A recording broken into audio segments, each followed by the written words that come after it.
بسم اللہ الرحمن الرحیم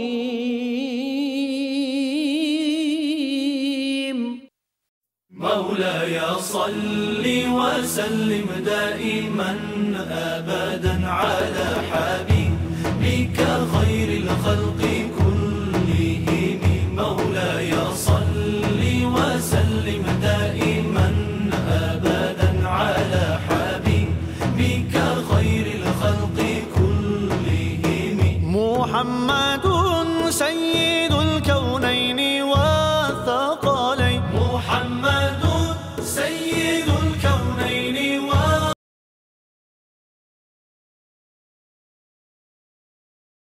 اسی طرح سے آپ نے اپنی محفل میلاد کا انعقاد خود کیا تاکہ بعد میں آنے والے لوگوں کا منہ بند ہو جائے اور اہل سنت کو پورے شرح صدر کے ساتھ یہ محفلیں منانے کا موقع مل جائے اللہ کے فضل و احسان سے. اور یہ سلسلہ الحمدللہ جاری ساری ہے. مگر میں ایک بات یہ ضرور کہوں گا، اس وقت محفل میلاد مستحب تھی. اب یہ میں علماء کی موجودگی میں معذرت سے یہ بات عرض کروں گا، اب یہ مستحب نہیں رہی ہے. آپ کا ذوق مانے تو ٹھیک ہے، نہ مانے تو میری بات لوٹا دیجئے. میں سمجھتا ہوں آج یہ محفل میلاد یہ واجب کے درجے تک چلی گئی ہے. آپ کہیں گے کیسے؟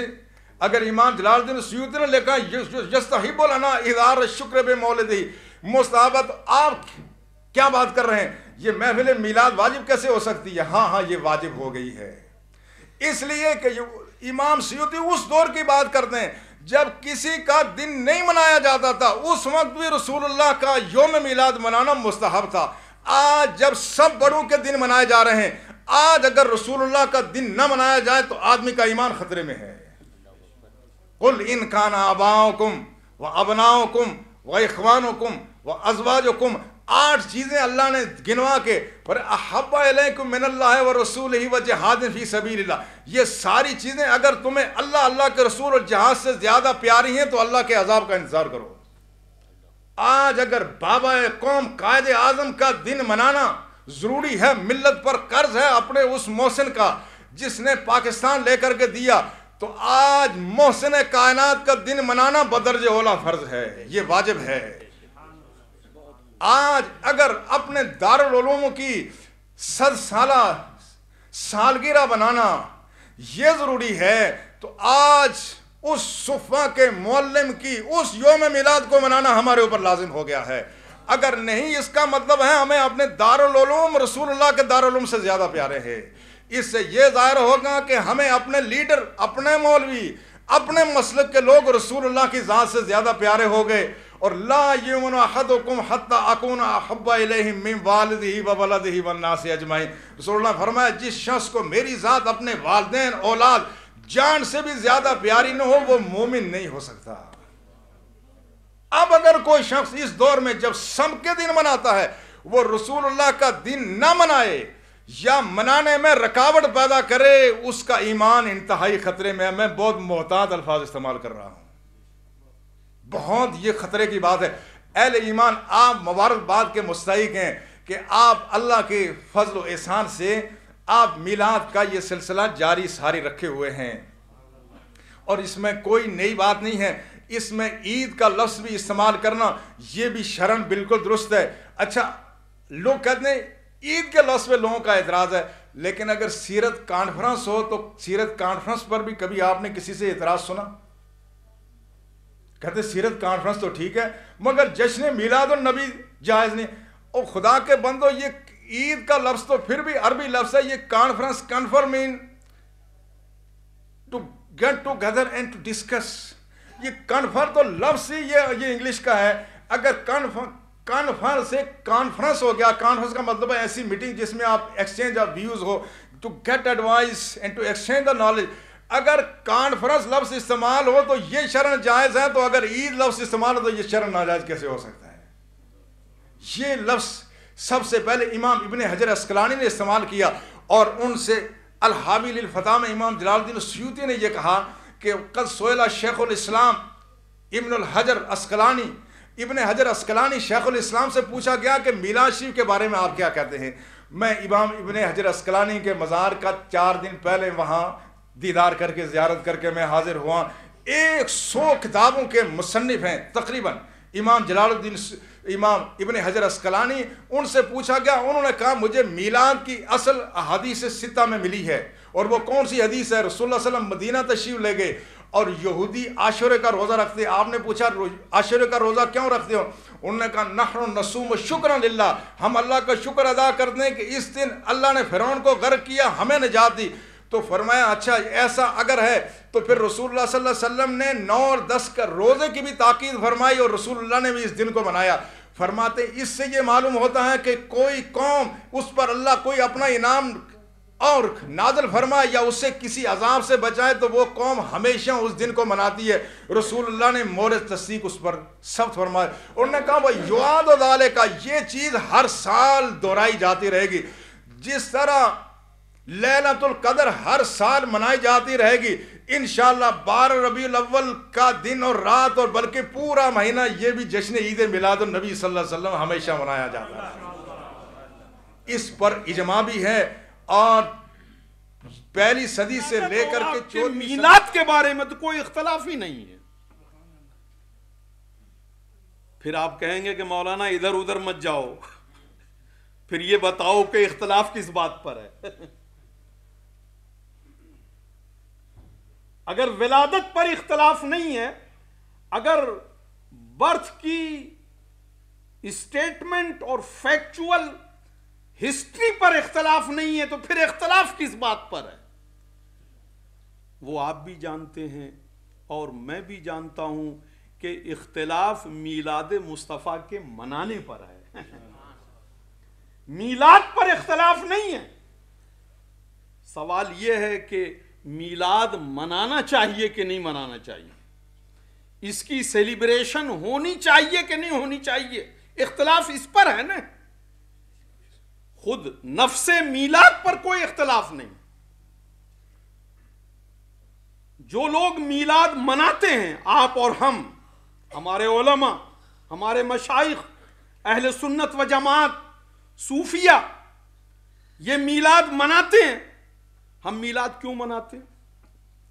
بہت سے لوگ یہ کہتے ہیں کہ یہ کھانا کھانے کے لیے میلاد کرتے ہیں. سیلیبریشن آف میلاد النبی صلی اللہ تعالی علیہ وسلم in order to show our unconditional, tremendous love to Rasulullah sallallahu ta'ala alayhi wasallam, and in order to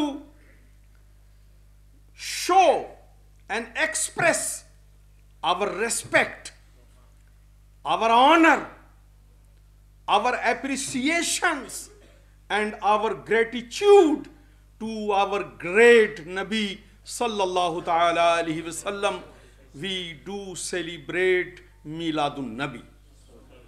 میلاد کی مجلس عظمت مصطفیٰ اور محبت مصطفیٰ کا مظہر ہے. اسی لیے میرے دوستو، میلاد ذکر ولادت حضور صلی اللہ تعالی علیہ وسلم کا پیدا ہونے کا ذکر اہل محبت ہی کر سکتے ہیں، دوسرے کر ہی نہیں سکتے. اور یہی وجہ ہے کہ ذکر میلاد اس طرح کرنا سکھایا گیا ہے ہمیں اور آپ کو جس میں حضور صلی اللہ تعالی علیہ وسلم کی عظمت. میلاد کے معاملے میں وہابیوں کو اور سعودیوں کو پوری دنیا میں ذلت عام شکست ہو گئی ہے.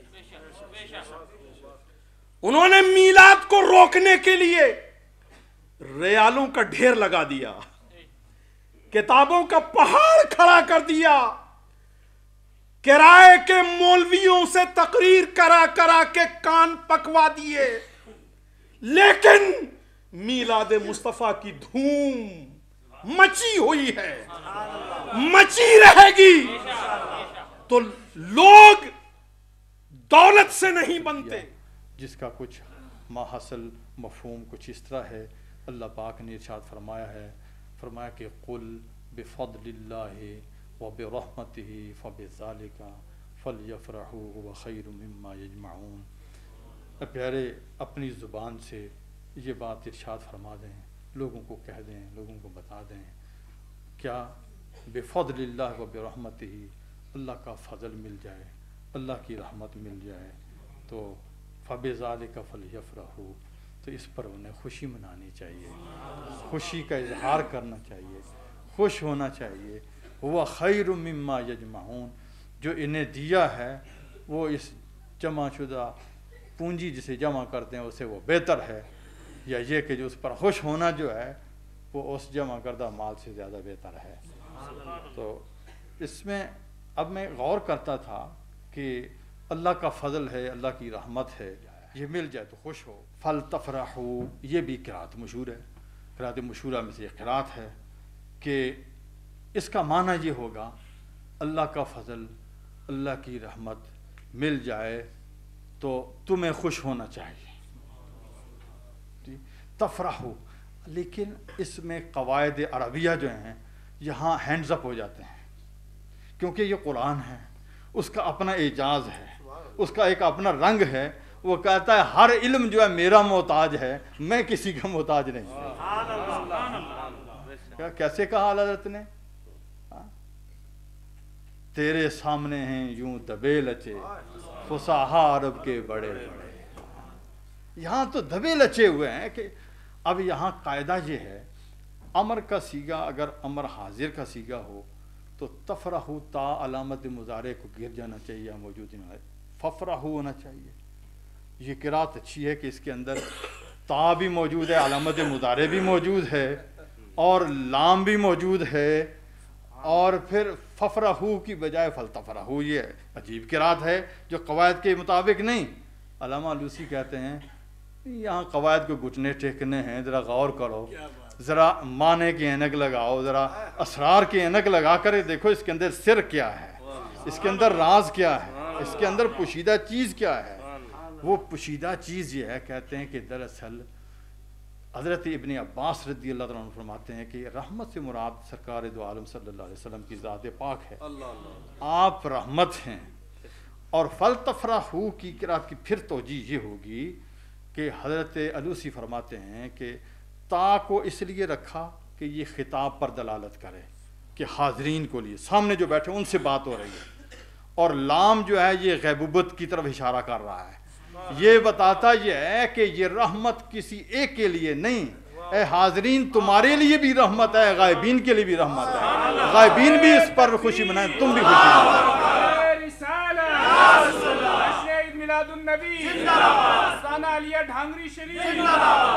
فرمایا یہ کہ حاضرین صرف تمہارے لیے نہیں، غائبین کے لیے بھی رحمت ہے۔ اب راز کھلا اس بات پر، وہ پہلی امتیں بھی خوش ہوتی رہی ہیں اور آنے والے بھی خوش ہو رہے ہیں۔ سرکار آئے اور پردے کے اندر تشریف لے گئے، لیکن پہلے بھی خوشیاں منائی جا رہی ہیں اور بعد میں بھی خوشیاں منائی جا رہی ہیں۔ پتہ چلا کہ واقعہ یہ بات درست ہے، فلتفرحوا، ہے حاضرین تم بھی خوشی مناؤ، اے غائبین تم بھی مناؤ۔ لیکن جو بالکل غیب ہیں، بالکل اپنے آپ میں بھی بالکل جنہیں اپنی خبر نہیں ہے، اب وہ نہ حاضرین میں نہ غائبین میں۔ خوشی تو وہ منائیں جو حاضرین میں ہوں یا غائبین میں ہوں، جو کہیں بھی نہیں ہے وہ کیسے خوشی منائیں؟